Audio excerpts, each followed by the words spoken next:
Yes, that's great. I hope Dongri Building and those who are worshipping online, you can hear me as well. Anybody here fans of peanuts? I don't mean the food snack peanuts, but the comic cartoon peanuts.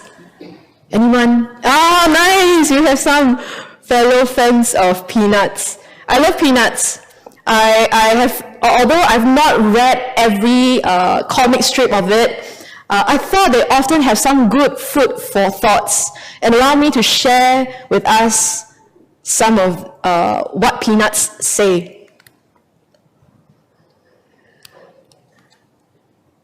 Okay, if you can't see, let me read it out to you. So there is Lucy and Charlie. Lucy asks, why do you think we are put here on earth, Charlie Brown? Charlie said, to make others happy. And then Lucy thought to herself, I don't think I'm making anybody very happy. And Lucy thought further, of course, no one's making me very happy either. And then she thought further, and then she blew up. Somebody's not doing his job.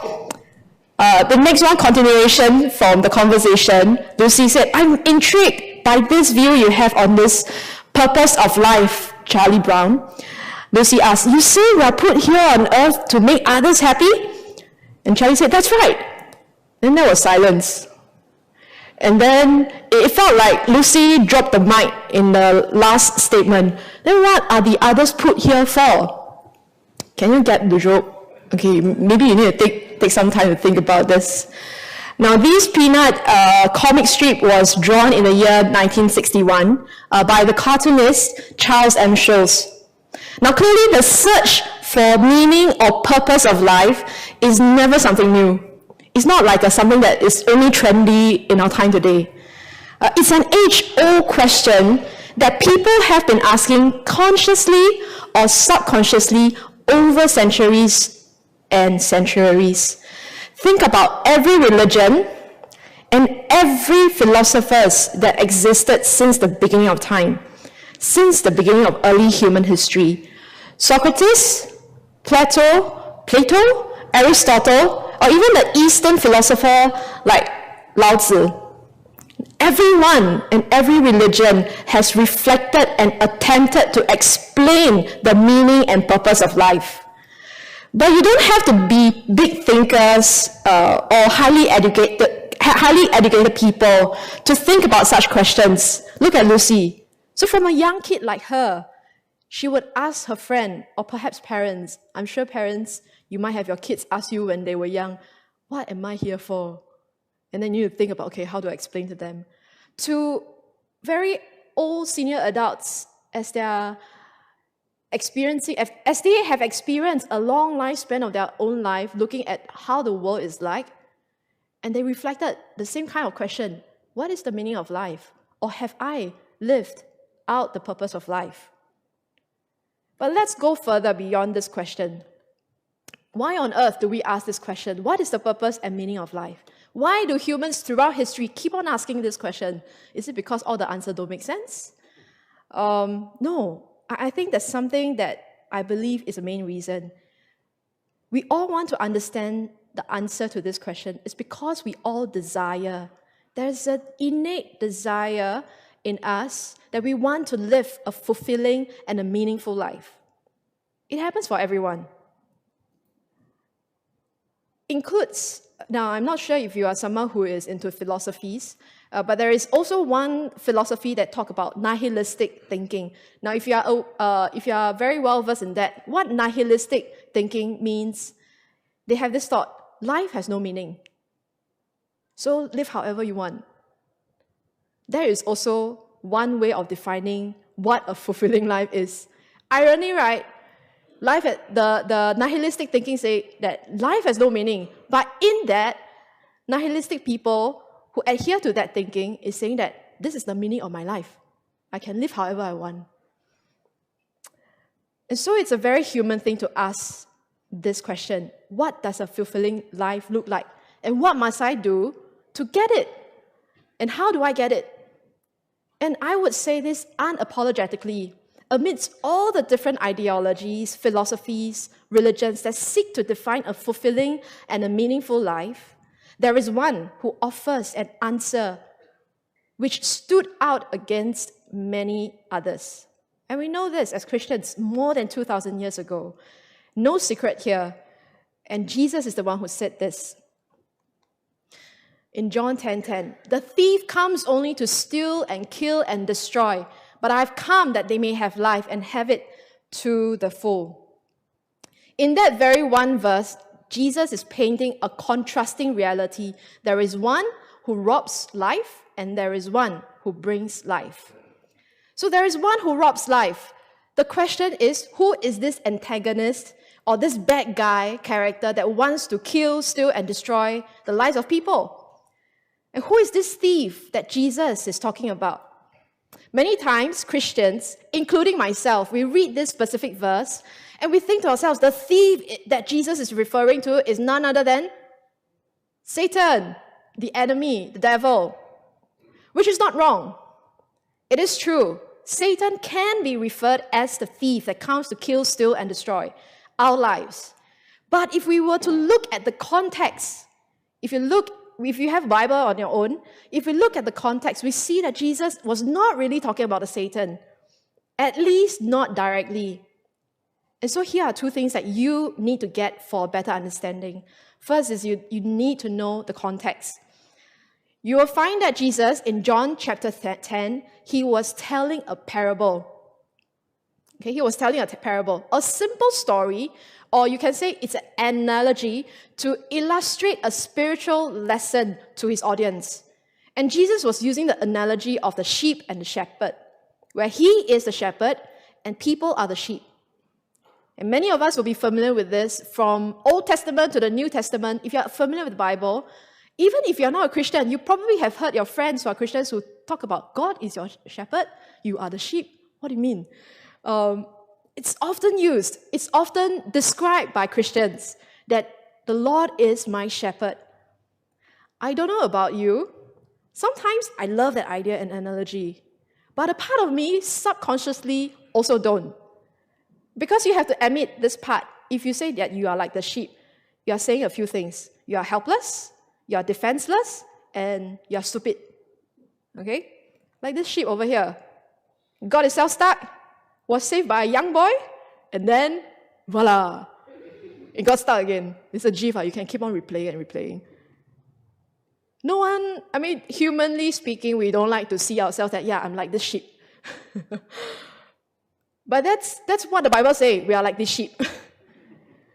Now, fun fact, okay, I'm going to turn off this in case you get distracted, yeah.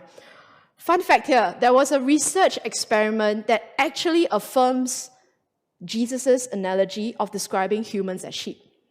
And the results actually reflected that humans are really like sheep that have the mentality to follow. And not only that, we tend to follow the crowd. You may be shocked to hear this because some of you might be thinking to yourselves, no, I have my own way of thinking. I have my own way. I do my own way. There's a song, I go on my own way or something like that. I cannot remember now. Okay, but there are some of you who might be thinking that, no, I don't follow the crowd. I have my own way of thinking. If you do think that, please think again. Sometimes it is actually the closest friends, the people that's closest to you, that you like, they are the ones that influence you, knowingly, unknowingly. They are influencing your thoughts and my thoughts. And so it could be the closest friends you always hang out from Monday to Friday. It could be your colleagues. It could be your favorite TikTok user that you follow, or the Instagram influencer that you are following. But whatever it is, coming back to that particular experiment I talked about, which was done by University of Leeds, the result says that all it took was 5% of 200 people. Mathematics, what is that? How many people are there? 5% of 200. 10. All it took is just 10 people to influence the rest of the 95%. There was no talking, no gesturing. The 190 other people had no idea that there is this other 10 people who knows what direction to take. And so yet, these 10 other people were able to influence the 190 to follow their direction. That's why it's also dangerous, my dear friends, brothers and sisters. You and I, we can follow anyone or any groups without you and I being aware that we are actually following them, and that which will lead us to either destruction or life. And so now you know the context is a parable talking about the shepherd and the sheep. Next, you need to know the audience. You will realize the entire shepherd parable is a direct response to a group of people, and that is the Pharisees. The Pharisees, maybe many of you would know, they are Jewish religious leaders and teachers who had a duty to help people who believe in the God of Jews, to teach them how they need to live according to God's ways. Now, sadly, Pharisees, they created many unnecessary practices, religious practices of Judaism. And most of the time, they were upholding the practice of Judaism and their position for their own personal gain. And so for this particular context, if you read John chapter 9, these Pharisees were actually scrutinizing a poor blind Jewish man who was healed by Jesus on the day of Sabbath. You would think that any normal human person would be shocked and pleasantly surprised and be happy and rejoicing. Hey, you've been blind all these years since birth and now you can see. Right? You'll be rejoicing with this blind man. But no, the Pharisees were upset. Why? Because he was healed on Sabbath. And to them, it's against the Jewish law for anyone to work on Sabbath. And that includes the work of healing. Now, we'll leave the teaching of Sabbath for another day. But it should be clear to you and I that the thief that Jesus is talking to, is that the thief that Jesus is referring to is the Pharisees and the very religion that they seek to represent. And that is none other than Judaism. In fact, there are other analogies Jesus used in reference to the way how Judaism may seem to be doing good for the people, but at the end of the day, all the religion that it does is to weigh people down with unnecessarily laws and shame. And with that, the religious system of Judaism did not serve the people at all, did not help the people to find life that is fulfilling. And in the spiritual sense, Judaism robs the life of those who seek to follow. And so as there is one that brings death or robs life, there is one who brings life. And that's none other than Jesus. Now, if you take time, maybe after today, go and take time to read through John chapter 10. Interestingly, Jesus was very cryptic, talking about many analogies such as thief, hirelings, the sheep pen. He never said that you are this, you are this, you are this. But he was never cryptic about who he is in the parable. In fact, it seems like he puts himself directly into the parable as if to say this thing. Now, if you hear this parable, if you're confused with what I'm trying to say, know at least who I say I am in this parable. Know what I'm here to do, and that is what we are looking at as Jesus stated, I have come that they may have life and have it to the full. And here we learn two things. One is life is received through Jesus' initiative. Most religions say this, you got to come, you got to do this in order to have something. But Christianity points out, through Jesus, I have come. The second thing that we can look at life, the fulfilling life that Jesus gives, is continually experienced through Jesus' guidance as the shepherd. Now, every religion calls for good works and obedience.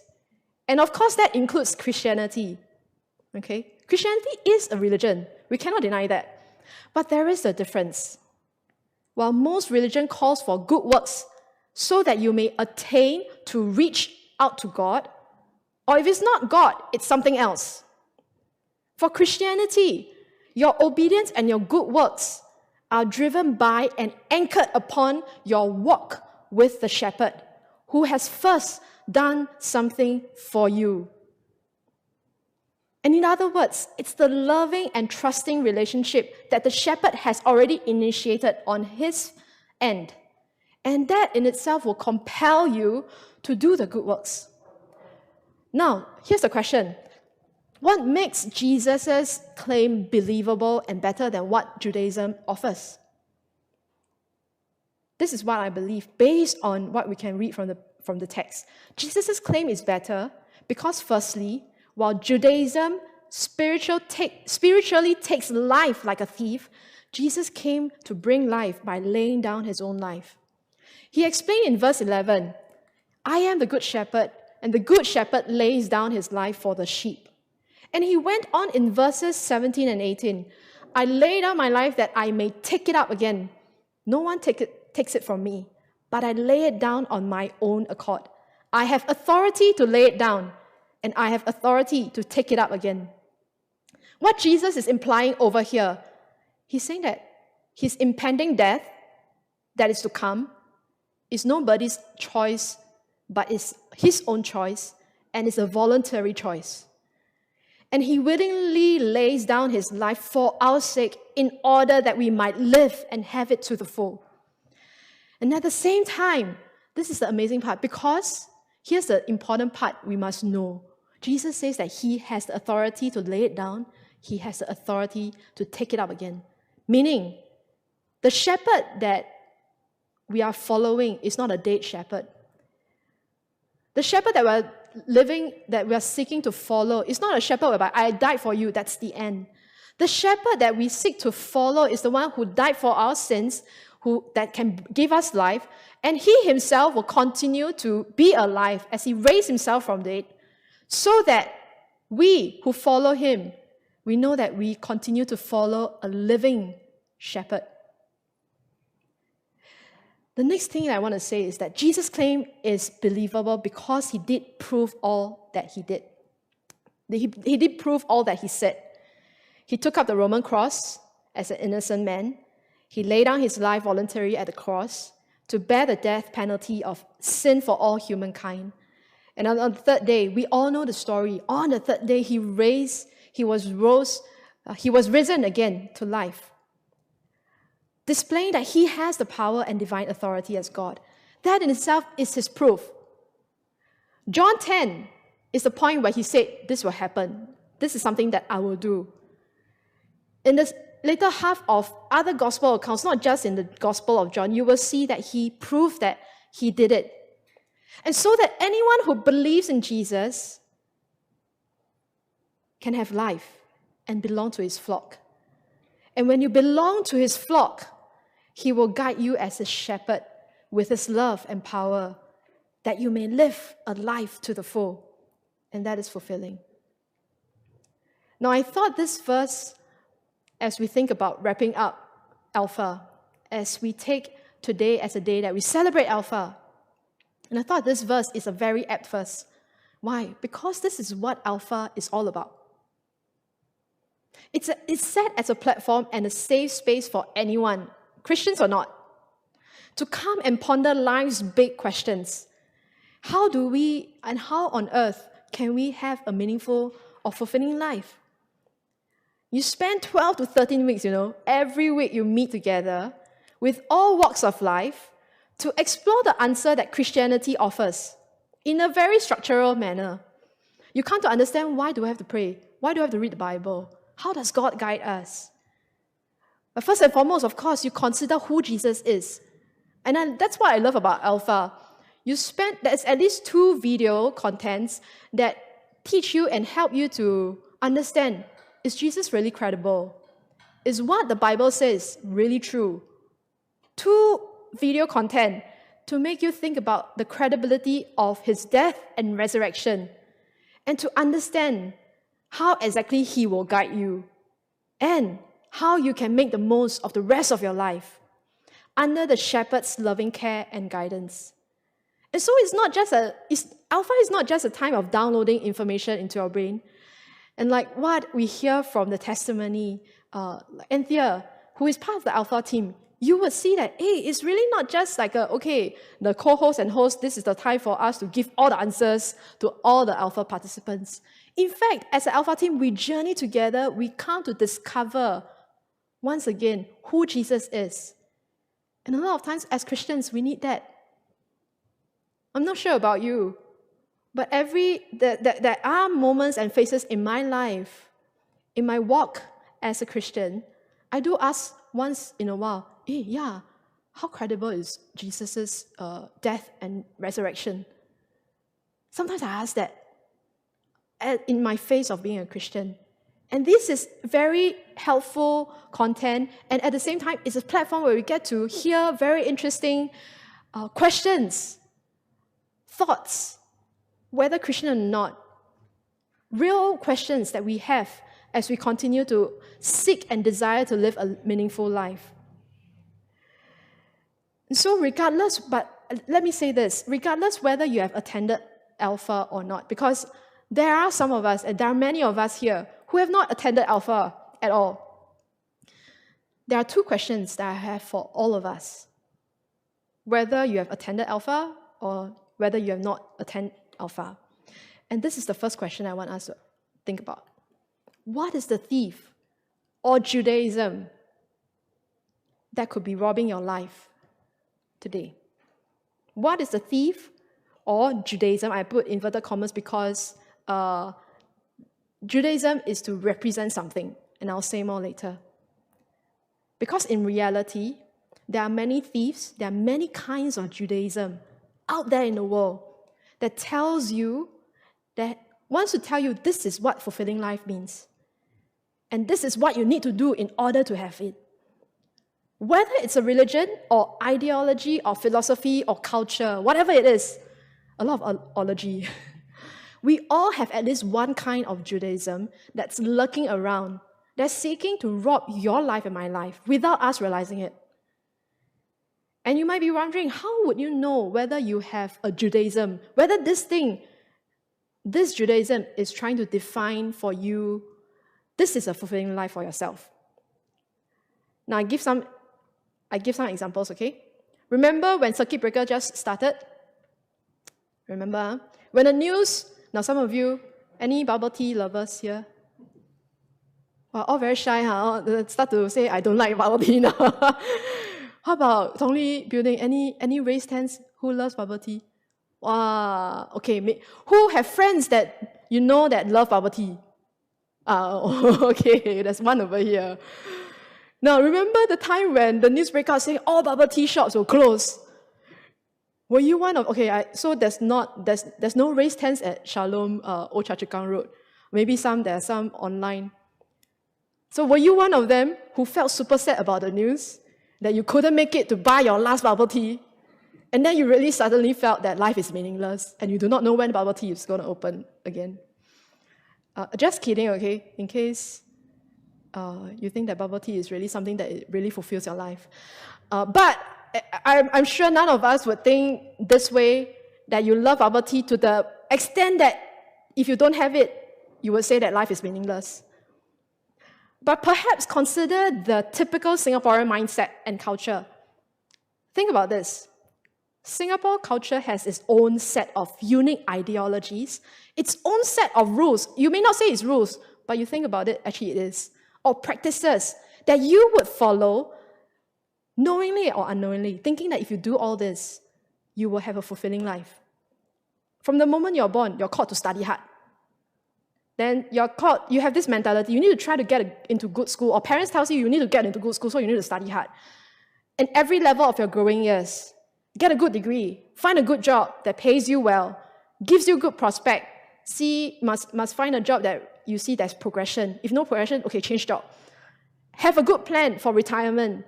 Find a life partner, get married, get your own place. As you grow older, earn more money, find a new place, start having kids. And then you start that cycle for your kids again. There's nothing wrong to desire to do any of all those. It's part of life. I'm not asking you, okay, Ising say don't need to study hard, because if you study too hard, you're making that as the definition of the fulfilling life. No, please, I don't mean that, okay? I tell my nieces and nephews, please work hard. You need to study hard. But it is when we equate all of that, or either of that I mentioned, as a way to have a fulfilling life or happy life or a meaningful life, that is a problem. That will be a problem. Because that is your certain kind of Judaism. So you may say that I have no religion.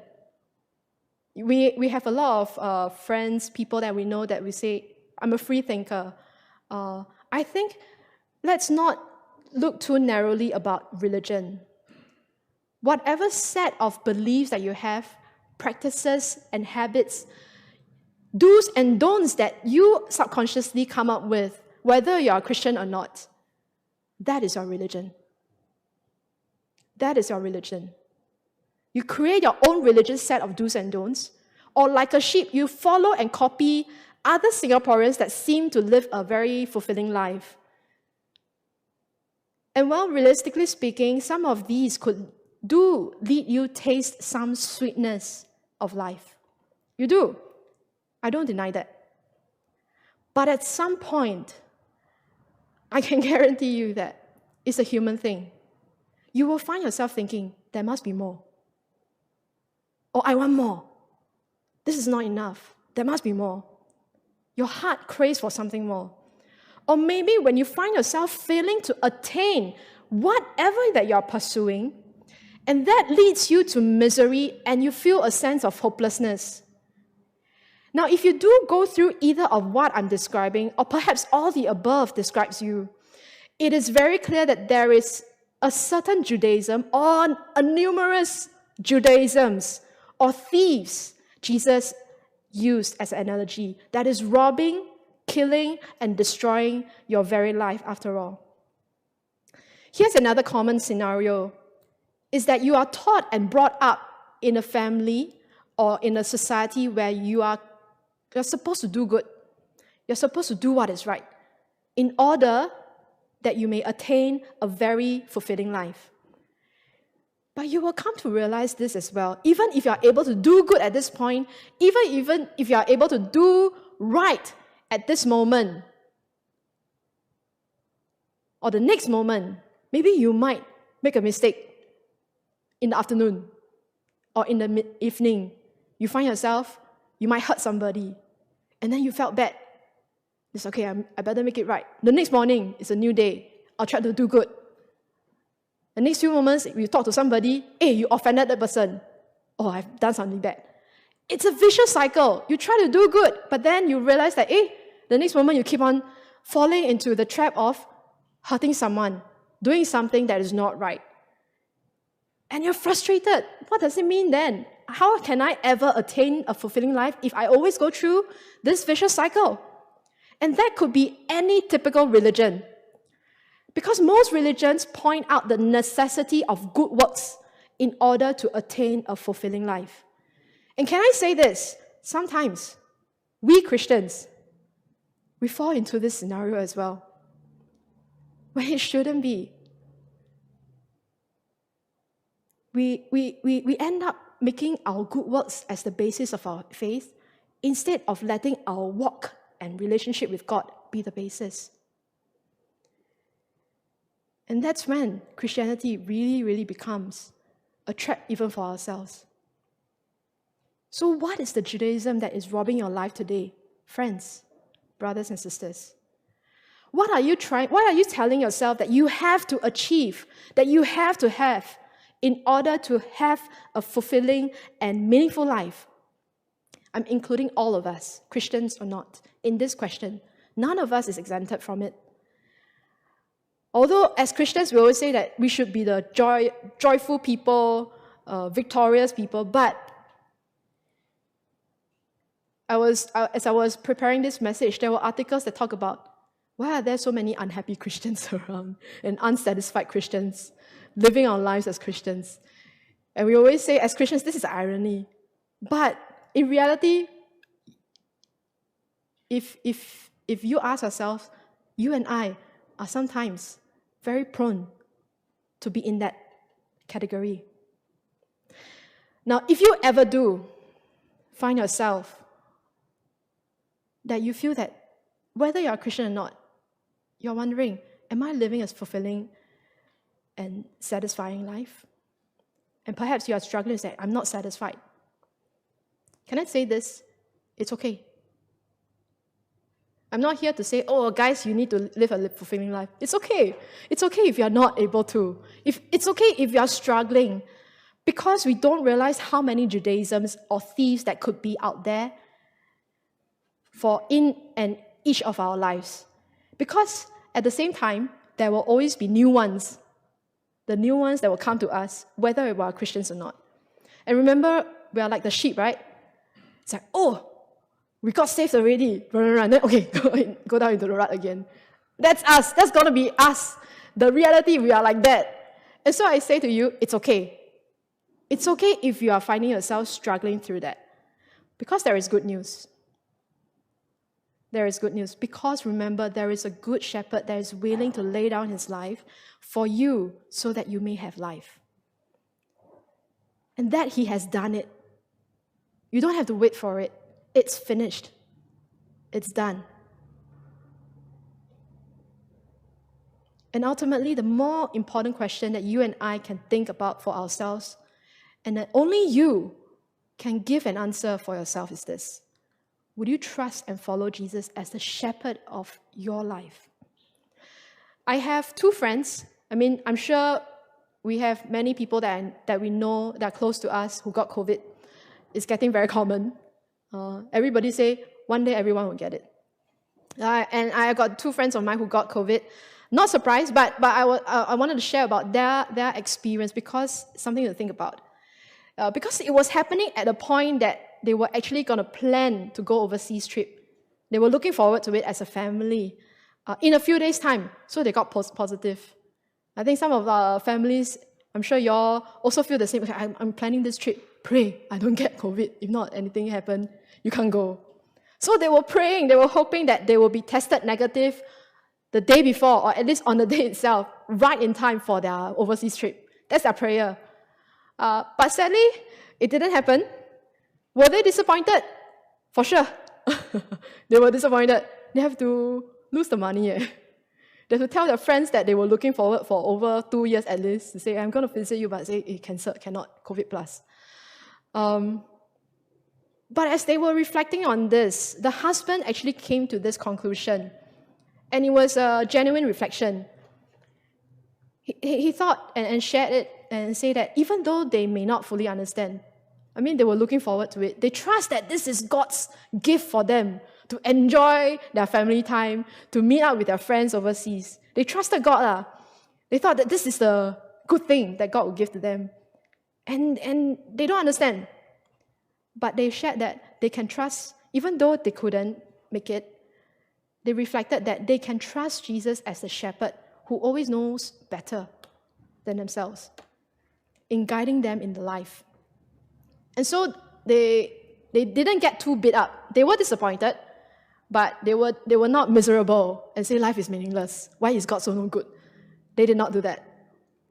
Now, maybe as you hear this story, some of you might feel that, is this a big deal? Cannot go overseas?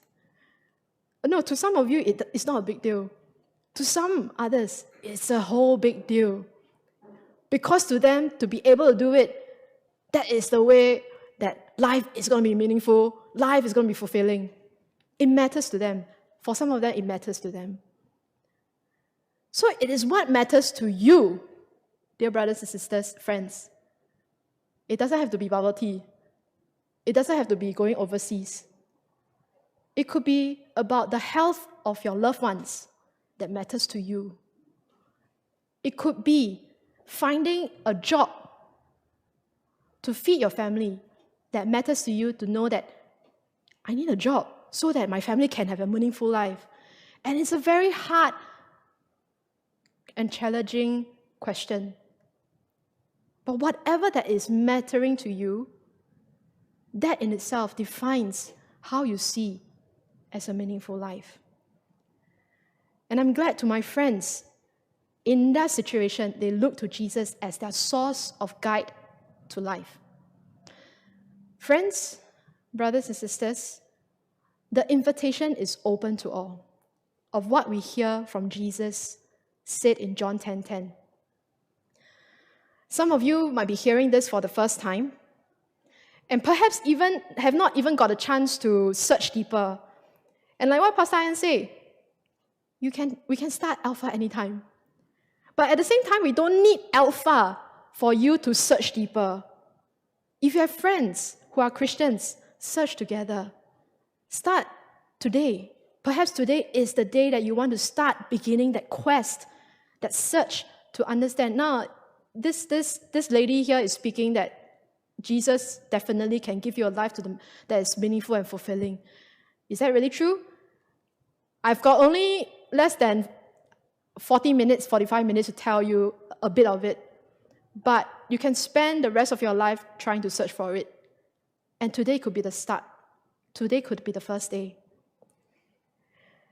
And Alpha could be a start for those of you who are Alpha participants, whether you're logging online, overseas, or from home.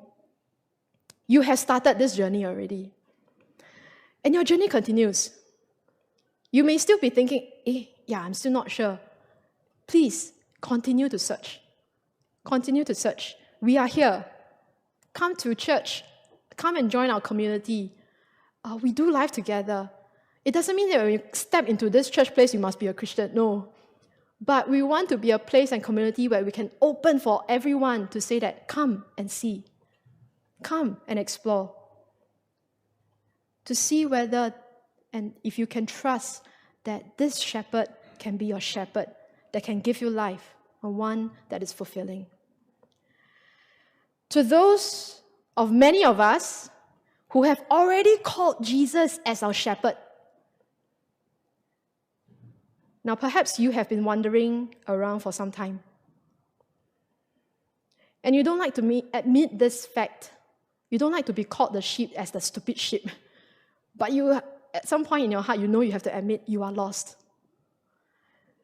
Or maybe you have been weighed down by many duties of a Christian, and you have forgotten what it means to delight as Jesus' sheep.